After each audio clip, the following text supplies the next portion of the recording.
So yeah, $1 a pouch, and then of course you get into the cases and everything, and all the pouches are inside the cases. And so if you need something for like long-term disaster storage, this is pretty much what you're going to be relegated to. So I would do without it if you're on a budget, because again, you got to think about the immediate right now. This isn't really a luxury that you have, but if you need something long-term storage and freeze dried stuff, ready wise, Walmart, $20, 20 servings. Uh, but here's what you really, really need to be concentrating on, and I'm going to give you some. I'm going to give you a list of some places where you can get this kind of stuff later on. And I hope you motherfuckers are taking notes, or at the very least bookmarking this so you can watch the replay later. The two things that you need to be on for your home supply more than anything else. Okay, I don't even know if I should present this. I'm going to, because I keep it around. Protein powders, okay? Protein powders, if you can get them on the cheap, because most of this stuff is way fucking overpriced for what it is, particularly if you're shopping at GNC in a place like that.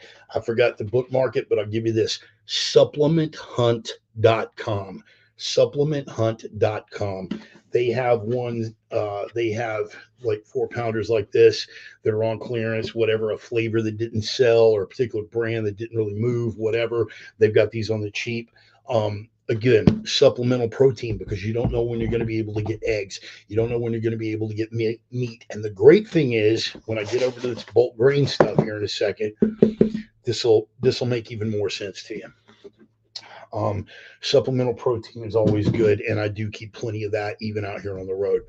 But the two things rather, well, one thing, two groups, whatever, that you need to focus on above and beyond anything else with regard to your fucking home stores. And again, this is for you desperate motherfuckers that are way late to the party and you're running around like a chicken with your fucking head cut off right now going, what do I do, Reverend? What do I do? The things that you need to focus on are going to be bulk grains. Bulk grains. Particularly easy ones. Here's a personal favorite, and any of you guys that have ever trained with me, what do we do before we train in the morning? What do we do before we hit that iron? We oatmeal up. That's right. Quick oats. I say quick oats over steel cut oats. I say quick oats over, whatever. I say that for simplicity's sake, but also the really cool thing about quick oats, first of all, it's cheap as fuck. You can buy it in bulk. If you happen to, some of these links I'm going to give you here in a little bit, some of these places have bulk food sections where you can actually get 25 and 50-pound bags of the shit. Of course, you need to store it properly, and we'll go into tips on that.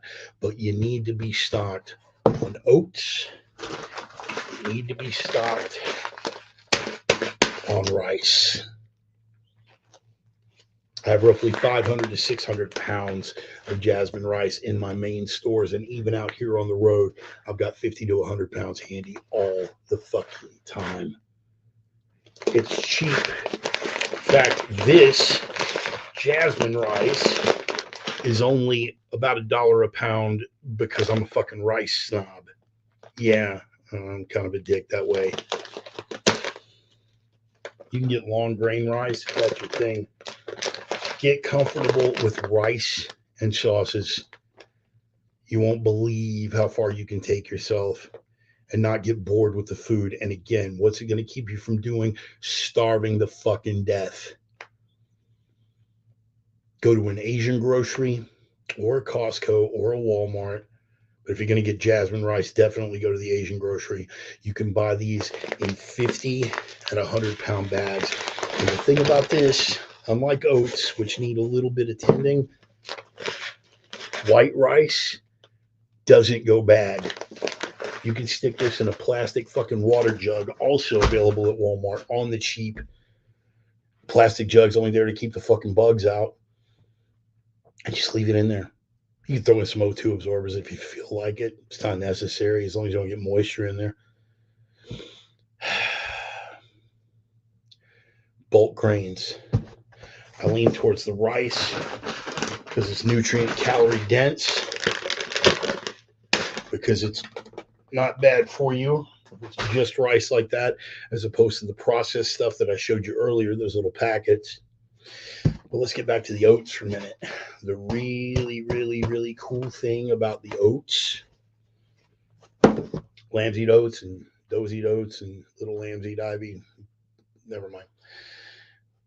The cool thing about oats is that simplicity of preparation. Even if you don't have heat, even if you don't have electricity, as long as you have water, right? Here's the beauty of it. Say you've got the oats and say you've got the protein powder. You stir 2 scoops of the protein powder in with the water and stir it into the oats and just leave it. Stick it overnight to soak. And those oats will soak up the water and they will soak up the protein. Is it going to taste great? Not really. So you may want to get some sugar or some sweeteners if that's your thing. Or if you dig the Spartan lifestyle, just do it. You just raw dog it, man. But that's the cool thing about it. We call it summer oatmeal. That's what I always called it coming up. Summer oatmeal, where you leave it in the fridge. You might not have power for the fridge, but you can just leave it. And you put your milk into the oats and you let it sit overnight. Stir in some fruit if you got some fruit. But again, we're talking about you. And you, Sparky, waited too fucking long. So this is what you're down to. I'm throwing this all out so you guys have some fucking options, okay? And I promised you that I would keep you up to date on this kind of stuff. And I promised in my bullet points that I would be hitting those tips. I'm looking over now at the conversations to the side. And what I really, really love here, is that there's an active dialogue with all of you guys. I see Dennis, I see Brother Pearson, not at all shocked about Brother Pearson. Check Drug Emporium if you usually have some protein powder on clearance. Excellent tip. You see, this is what I want. This is what I want. This is what I have in mind for all of this. I want to build a community here. Building a community here of like-minded individuals. I want you guys to connect on social media, independent of anything that I have going on. I want you to exchange these tips, and I want us to look out for ourselves, and I want us to look out for each other. I'm going to give some tips, and I may be giving redundant tips. I can't, while I'm doing the presentation, I can't keep track of all the comments over here, but I see that there was an active dialogue. Home Depot, 5-gallon buckets with lids at a pretty decent price. Yes, Kirk, and I'm going to go with, for the lids, if you've got the money, get the Gamma Seal lids, but that's for another day. Bland beats hungry in spades, definitely. But I also agree with Dennis. Flavor is a morale builder. Here's the great thing: spices are fucking cheap. And God damn it, when I was stacking stuff over here to show to you guys, I've got basically 3 spices that I keep on the back of the fucking stove. I've got garlic powder, I've got onion powder, and I've got black pepper. Those are my seasonings. I use them in every fucking thing. They go a long way. Condiments. Get comfortable with condiments. Go ahead, Ryan. Take the easy joke. I'm waiting on it. Get comfortable with condiments. I got a few of those in there. I'll tell you the one I can't live without. I'll tell you right now the one that I can't live without, and I'm not ashamed. I'm one of those smelly, deplorable Walmart shoppers, but I love the Southwest spicy mustard from fucking Walmart. I love that Great Value brand, Southwest spicy mustard. I put it on every fucking thing, and it's cheap, and it's vinegar-based, so it doesn't go bad. No refrigeration required. That is some mushroom soy sauce. Goes a long fucking way. But again, bulk grains. So this is what you're down to, people. This is what you're down to. And I'm presenting all this stuff because I want you guys to have that edge. Even those of you, I'm not going to out you because I know some posted from March the 7th. If people search ask holes on your page, it will pop up. Wayne, this is why I love you, bro. I mean, outside of the many a fucking laughter filled day back in high school and every fucking joint that we ever shared and fucking our mutual affinity for porn. This is why I love you, bro. You're sharp. Your Facebook post is from March the 7th. So, guys, if you're looking, and I will, assholes, that's fucking perfect. Thank you, Wayne, for pointing that out. So, anybody who wants to look back at that, again, the prices have already gone up on a lot of the items that I very specifically mentioned: the ramen, the pastas, the canned chicken, even the oats have gone up. I throw all this stuff out because I want you guys to have an edge. And I'm not going to out. There are some of you I know who have just waited too fucking long. I'm not going to out you here. This is just kind of a nod. It's like a little gimme. And some of you guys that are dug in, you know people. This is a little gimme for them. You can pass this information along to them and act like you found it on your own because you did, really. When you think about it, I'm just watching that crazy guy's fucking. I'm just watching that crazy guy's fucking podcast. But I pass this along to all of you. Here are some links I'm going to give you. First of all, I want you guys to write that down, complete with the slashes and everything else. I wish I could link it. I don't know my way around StreamYard that well yet. But extremebargains.net discount grocery store directory. Now, keep in mind that post is, I think, a couple of years old now. They do not really update it. So some of those have disappeared. And then there are some that aren't on the list because they weren't there when the initial post was made. Write this down. Write this down right here. Write it down. Because it's a good basic list. Those of you who are in the Houston area, have a look. Discount cost over on groceries. All my fucking Houston people, Jesus Christ, they are all over the fucking place. I've always had food reserves. You've heard me say it in my post before, and those of you who have been long-term friends have heard me say it in person. I may die during the apocalypse, but it will not be from fucking starvation. I have plenty of stores, and those they used to be in Houston. They used to be called Food Co, and then they went to something else because Food Co got in some tax trouble. In any case, they were all in the fucking hood, all in the fucking hood. There was one like right off a telephone just south of 610. There was one off an airline, like just east of fucking 45. And if you're from H-Town, you already know. You're like, oh, dude, what the fuck, really? Yeah, dude. There were several down Navigation before Navigation. That area got fucking gentrified. They were always in the hood, but it was fucking cheap and it was like a treasure hunt. Some of the stuff is just garbage, right? Some of the stuff is like the shit is too far past expiration, got to scrap it. But you had to do some digging, and every now and then, man, you can find some real fucking treasures. I'll give you one example that I found at one of these discount groceries. Again, just look here, right? A couple of those that were actually on that list. I found cases of freeze dried, vacuum packed coffee that they were selling for $4 for an entire fucking case because it was past its expiration date. Let me say that again. Freeze dried, vacuum packed coffee past its expiration date, and these whole fucking cases went for $4. I bought 4 of them. They are still in my fucking disaster stores to this day. Find them. They're out there. I'm going to give you some more links here to fucking set yourself up. Any of you guys in the Northwest, or actually like a whole lot of areas around the country, I want you guys to look up Grocery Outlet. They are a godsend. They are a liquidation and cost overrun fucking grocery stuff that doesn't sell in other stores, whatever it is, just stuff that doesn't move. They buy it for pennies on the dollar and they sell it for just above cost. It is a fantastic place to fucking shop. I'm going to tell you something. I do probably 90% of my shopping up here at Grocery Outlet. The other shopping that I do up here is at other fucking discount groceries or at Winco, which I'm about to give you here in a minute. I have not noticed until this week. I wandered into a Grazer grocery this week. mostly because I really needed to pee. But while I was in there, I just had to look around at the prices and stuff. I understand why the grazers are going fucking nuts right now, because the grazer groceries, holy shit, these prices are totally out of control.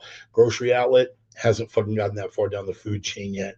It's still totally reasonably priced. I fucking love grocery outlet. They're fantastic. And grocery outlet is one of those places where you tend to find, like the jars of the fucking freeze dried coffee. I'm talking like fat fucking jars of freeze dried instant coffee for like 99 cents. Go in, buy them out. How many you got on the shelf? 20? Okay, cool. Lay down, throw down a $20 bill, buy them out. Stick that shit away, because you're not buying coffee, you're buying peace of mind. And this late in the game, you need all the peace of mind you can fucking afford. Other places here in the Northwest and other places like that, Winco Foods.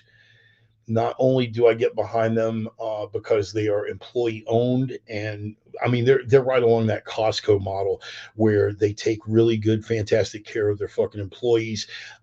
They have great fucking benefit plans. The people that work there are very, very happy working there, and it's actually employee owned at Winco. But beyond all that, the prices are fucking fantastic.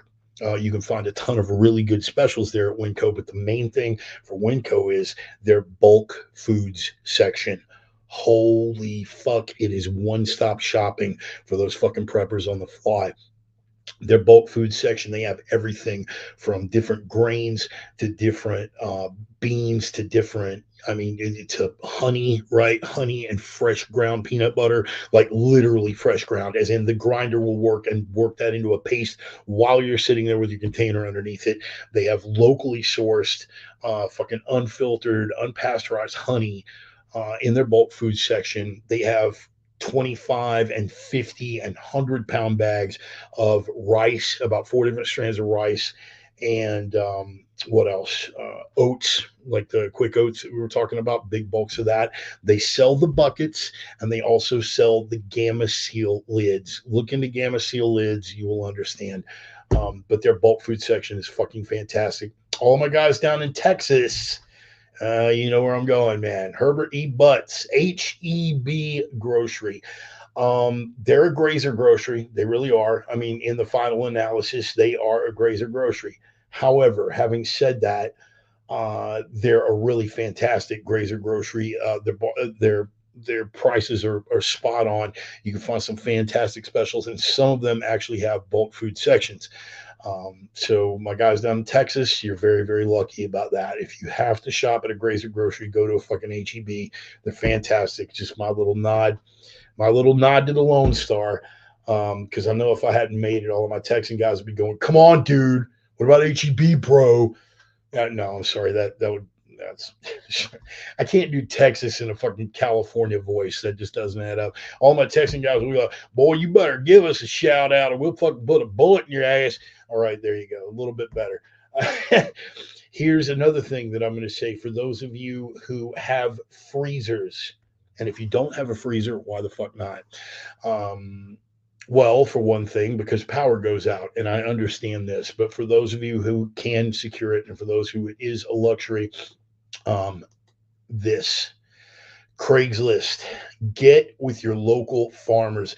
Know where your meat is fucking sourced. And for those of you who are sportsmen, for those of you who are hunters, know where all of your local processors are. If you do not know how to process the meat yourself, and I'm not talking about the big cuts, I'm talking about the guys that do the whole shebang, that process the organ meat into the intestinal casings, that make the fucking sausages, that do all the stuff. If you don't know who your local game processors are, you are doing yourself a disservice. Because guess what? It may really get back to the point where you're having to put your own fucking supply on the table, where you're going to have to go out there and hunt, and you're going to have to take it down, and you have to clean your kill. And being friends with the processors is going to simplify that process a great deal if you don't know how to do it yourself. But in the meantime, get to know your local farmers. Again, we're talking about building a community here. You go to Craigslist or Facebook Marketplace or any of those local nickel ad places, if you live in one of those small rural towns, Craigslist, beef, cows, and hogs, whole and half, you will find. And right now, it's still going to be slim pickings. because people are getting onto that. People are getting onto that train because they really don't have a choice right now. So a lot of these farmers are already up to their ass in alligators and people begging them for fucking meat for the following season. Or God, God help us if this thing ever fucking relents and we get that cadaver out of the goddamn White House. That will be something worth looking into. And finally, um, dollar stores. Yeah, I said it. One of the greatest lessons that I've ever taken, or one of the greatest things that ever happened to me as far as teaching me life lessons, was growing up and spending the majority of even my adult life working class poor. Um, you spend you spend your life, even your adult life, working class poor. You are already better equipped to deal with most of the shit that is coming down the pike than your average grazer because you already learn mechanical skills, right? Because you realized at the tender age of fucking 17 that you can't afford a fucking mechanic, but you can afford a socket set and a Chilton's manual. Chilton's manual, I'll wait for you youngsters to Google that. Um, you learn how to be stingy. You learn how to pinch pennies. You learn how to stretch those fucking dollars. And dollar stores for us poor folk, especially us po folk from the rural fucking areas, that dollar store might be the closest thing to anything we had around. You learn, all right? And granted, that's going to be mostly for food that you probably should not be eating anyway. But guess what? A lot of you guys have kids, and a lot of kids want those fucking sweets. I'm getting back to what Dennis was talking about morale building. When your kid is already tugging at your pants, like going, "Dad, my tummy hurts," being able to give them a cookie that didn't fucking break the bank, just something you had fucking stuck away. But beyond that, you know about James Rawls and the three B's: beans, bullets, and band aids. I added a fourth B to that: bleach. Beans, bullets, band aids, and bleach. And by bleach, I don't mean just bleach. I mean bleach and like disinfectants across the board. Now, bleach is a good one to have, but I'm talking about antibacterial soaps. I'm talking about disinfectant sprays. I'm talking about disinfectant wipes. I'm talking about things that you can use as antiseptic treatments around the house, stuff that you can throw in the vehicle, things like that. That's plentiful and available at dollar stores. You can find first aid supplies there. They won't be the best in the world. They're not going to be top notch fucking bandages. They're going to be knockoffs. But guess what? That's what you can afford. And it's something you can put back on the cheap. Fucking do it. You find a lot of fucking dollar stores. It's a good thing. And speaking of the three B's and my fourth B, beans, bullets, band-aids, and bleach, you guys need to be checking out this website on a regular basis. Jim Rawls over at Survival Blog. I identify as, since that's the fucking popular thing, I identify as a Rawlsian survivalist. I believe that Rawls is the righteous heir to the throne of people like Mel Tappan. For those of you that know, he walks in the footsteps of greatness, and he has the most no nonsense, best executed uh, survival website on the web. Period. And Mike, who you got, the mighty mighty Stone, who you guys know as Mike Aroni. Mike, that's a debt that I owe you. It was you many years ago, and you may or may not even remember it because your life was pretty chaotic at the time, but you were the one who turned me on to Rawls back in the day. So, Mike, thank you for that. Uh, he also has a number of books out. Rawls has a number of books out. Patriots Surviving the Coming Collapse. It's basically a survival manual disguised as mediocre fiction. Yeah, I mean it's definitely worth checking out. Plus, he is a fellow denizen of the Northwest. He lives in an undisclosed location, and seriously, dude, I dare you to try to find the fucking place. And I'm sure it's probably moved like two or three times yourself. Someone else owns you. Yes, that is correct, Brother Pearson. But you see, this is it. This dialogue that I'm seeing between you guys over here in the comments. This is what I want. This is what I want out of this, right? ranting and raving, yeah, fine. I mean, it helps. It's therapeutic for me. It's very cathartic. And, maybe I get some facts out that you guys weren't aware of before, and that's fucking fantastic. But what I really want is to create that dialogue. I want to create that sense of community. I want to get people thinking. I want to get people communicating with each other. Because you know what? I could be gone tomorrow. They could Dealey Plaza my ass in a fucking heartbeat, right? Wouldn't be shit. And who am I? I'm an obscure fucking. I'm a crane operator with some opinions. Who's gonna miss me besides y'all? But the greatest thing, and you've heard me say it, and I stick to this every fucking inch. I fucking stick to this. Is that the greatest gift you can give someone is knowledge, because knowledge is the only gift that you can give that you still retain full control of. If I have 4 apples and I give you 2 apples, I've only got 2 apples left to give. If I have the knowledge of how to grow these fucking apples, if I have the knowledge of the cheapest place to buy these apples, if I have a knowledge of how to fucking source apples when all the other sources are fucking out, I give you that knowledge. Guess what? I've still got it. I've still got it. And you can take it and give it to these 4 people, and they've all got it. And those 4 people can exponentiate, spread it to 4 more people. Exponentiate, that's my college word. I got like 3 of those. But all of my OG prophets of doom, my sinner sisters, my reverends, rangers that are out there, I want y'all to create that network. And I want y'all to get assertive. Because quiet ain't getting a shit no more. We're too far into the fight. Too far into the fight. Time to be quiet is fucking over with. We need to get assertive. Because being assertive is gonna really quickly apply regimentation to the people that we run in and out of on a day-to-day basis. You get assertive, you start preaching that fucking gospel. You don't have to tell them it's about the reverend. You get assertive, you start preaching that fucking gospel. Hey, man, you need to get your fucking shit together. Hey, man, this that they're selling you, the regime is fucking telling you, is bullshit. It's going to really quickly split them. And the ones who are fawning faithful and the ones who aren't going to hear it, get them the fuck out of your life. It's like dead weight. It's like a bag of bricks. All you got to do is set it down. Who are you carrying those bricks for anyway? Anyway. This is what I want. I want this community. I want to have that effect. I want to plant some seeds. I want to get people thinking in ways that they haven't thought before. And yeah, there's a lot of like minds and kindred spirits here.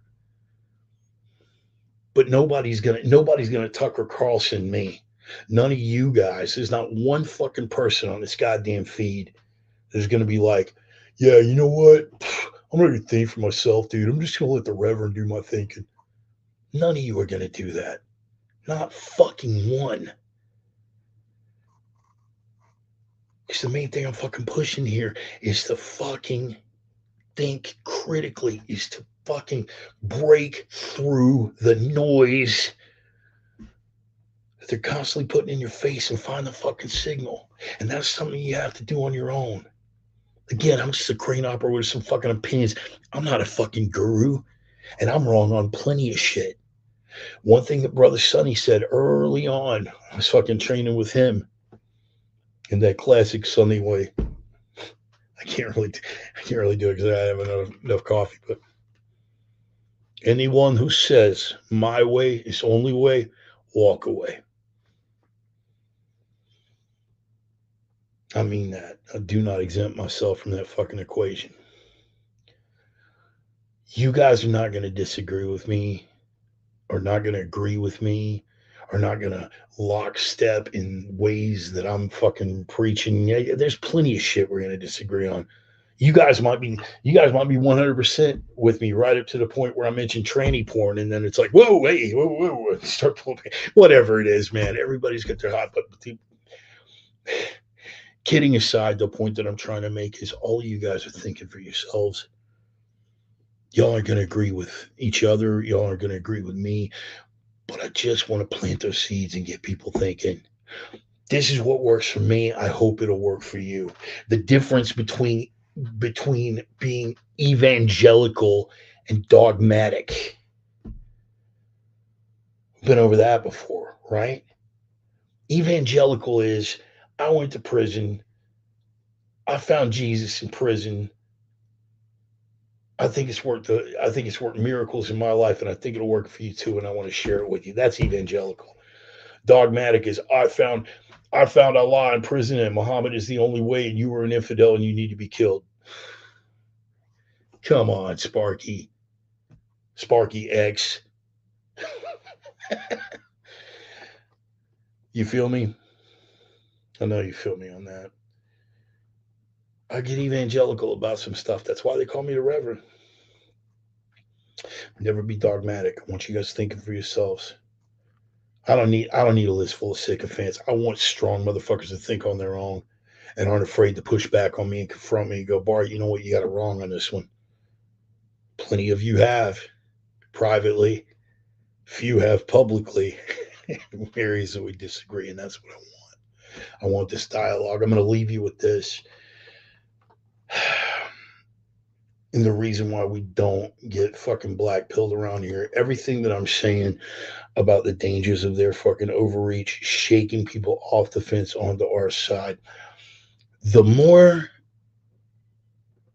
relevance they lose in failure after failure, the more desperate they are going to get. And those desperation moves are going to get ugly in a whole lot of spots. Weaponizing the Department of Justice, labeling anyone who disagrees with the regime a right wing extremist, putting us on watch lists, making it impossible for us to get on commercial flights, travel permits that come with a pandemic lockdown, any number of these things. It could get fucking ugly, and it no doubt will. But here's why I don't ever lose hope. I don't ever lose hope because in August of 1991, Soviet Union was falling apart. They had outlawed protests the same way we almost did by putting fences up around the Capitol, by mobilizing National Guards, by that cunt Pelosi wanting to put belt-fed heavy machine guns around the Capitol building just in case people wouldn't fucking fall in line with the regime. Yeah, we see you, bitch. You and your fucking drinking habit and your fucked off denture cream. Anyway,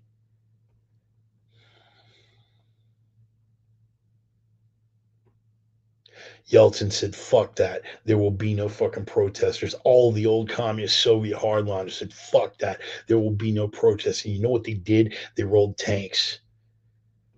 Same way the CCP did. Tiananmen Square. Not too far apart from there time wise. But they rolled the tanks and the protesters came out anyway. Now, I know a lot of you, particularly Joey, Sultan of Sarcasm, is going to take issue with me on this. You know how I feel about the military falls on the side of the people, the police fall on the side of the regime. And I could be right or wrong about either or both, but here's why I don't get black pilled. Because I look back at that, and we're talking about people who had lived under totalitarian control for fucking decades at this point. They didn't know anything of a life outside of what was controlled by the party, by the regime. They didn't know anything about freedom to speak. They didn't know anything about freedom of the press. They didn't know anything about that.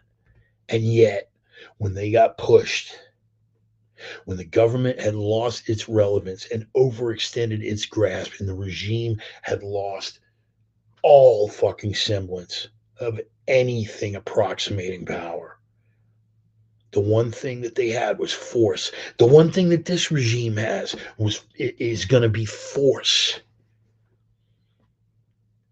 You can't mobilize 5,000 troops and National Guardsmen down to our fucking southern border to protect that goddamn chaos because you want it.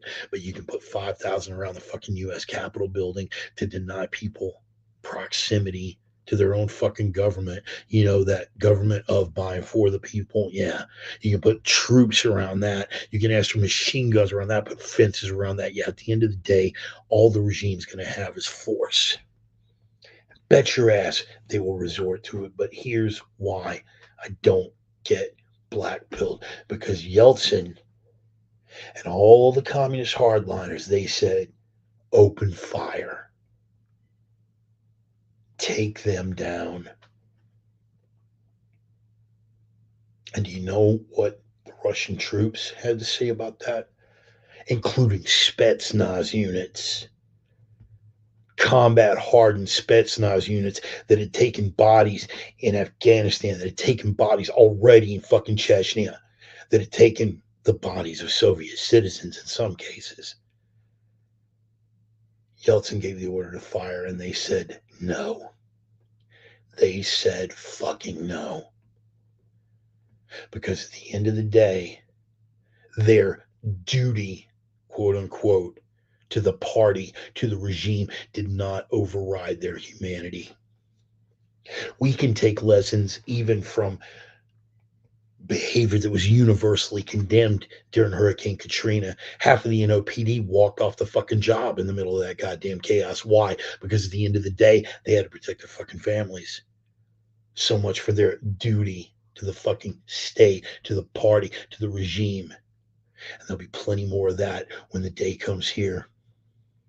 Because unlike the Soviets, we have been brought up, as much as they try to bury it and as much as they will continue to try to squash it with everything that they're fucking worth, we have been brought up in a culture where the divine rights granted us by the gods are valued the way that they are in an industrialized nation grounded in the values of Western civilization. We have been brought up with independence, self-reliance, freedom. And as much as they try to squash it, it ain't dead yet. And as long as it ain't dead, neither are we. I'm the Reverend. That is the gospel. Appreciate you guys hanging out, man. Fuck, I love it. I feel more invigorated and on fire by you guys every fucking week, man. I see the comments, I see the interactions. Ceausescu, I knew Roman. Yeah, Ceausescu said open fire and they blew his brains out. Yeah, well, Ceausescu's a different ballgame though, Roman. He's. I mean, look, the Romanians. Fuck, man, and you've heard me say it before. I can't get. I mean, there's no way to say fuck you to a regime than dragging out the prime minister and his wife and machine gunning them to death on television on fucking Christmas Day, man. Nothing in the history of fucking overthrowing communism will ever quite rise to that level, in my humble opinion. I could be wrong. Anyway, guys, hell of a thing to end on, isn't it? I do feel the fire, man. I feel invigorated like every fucking week, and I see you guys out here and you're communicating with each other, you're interacting with each other on social media, you're turning other people on to the program. G-Dub I didn't see this week. He might have been buried in there somewhere, but I didn't see him in the conversation. I hope G-Dub makes it out. He's done a lot for the program. It's I don't feel like that crazy fucking lone voice in the wilderness, man. I don't feel like John the Baptist, wearing a shirt made out of camel hair and eating fucking locusts and wild honey and just screaming at the fucking sun. When I see you guys out here, man, you guys are fantastic. All of my reverence ranges, my prophets of doom, my sinner sisters, you come out here and you really put some fire in my heart, some fire in my fucking soul. I appreciate it. I'm gonna pass around that fucking digital collection plate, man. If you guys dig what I have, if anything was worth it to you, change your perspective a little bit. I'm on Facebook Pay, I'm on PayPal, Venmo, Cash App, all that good shit. If you guys want to throw a little coin in the collection plate for the Reverend, I would appreciate it. It's cool. If you can't, I totally get it. Believe me, I do, because we are living through a Biden economy, and we all know what that fucking means. A guy who thinks he can solve inflation by taxing the rich. That's like some AOC, but AOC graduated with a fucking master's in economics, and this cunt doesn't know, can't find her own economic ass in the dark with both hands. Anyway, if you can't throw me any coin, I totally get it. Not a big deal. Here's what you can do for me. Go to your own social media platforms. Turn them on to the replay. I love you, brother. I love you. Always in good company, man. Always in good company. You turn other people onto the program, and you turn them onto the replay. Don't forget, man, we're off of Facebook this week. I'll be back. I forgot to tell you guys why I got banned. Funny story. Remind me for next week. Um, but we're on Facebook Live. We're on Twitter. We're on YouTube. And we picked up BitChute and Rumble. The replay is available on Rumble and BitChute. Turn your friends onto it. Let them know, man, there's this fucking fat, toothless old cripple crane operator with some opinions, man. Fucking rants and raves for a couple hours every Sunday. Maybe you'll dig it. Maybe you're like mind, kindred spirit. You want to share the program with them. Turn them on to it, man. But here's what you can do for me. And beyond doing it for me, what you can and should be doing for yourself. You guys already know it. The prime directives always to try to bury you with that noise. You got to be that signal when they try to bury you with the noise. They'll try to bury you in the darkness. You got to be that light, man. You got to be that light. Don't let it get to you. They want to demoralize, dehumanize you. Don't let it get to you. Be that light when they try to bury you in the darkness. And above and beyond anything else, the iron rule is to be that strength in a world full of weakness. Be ready to knuckle up because that day could be coming. In fact, it's for sure that day's coming on. You better be ready for it. I love you guys. Thanks for coming out. See you next Sunday. I'm the Reverend. That is the gospel. Peace. God, I love y'all, man. Thank you. You guys are my fucking heart. Thank you.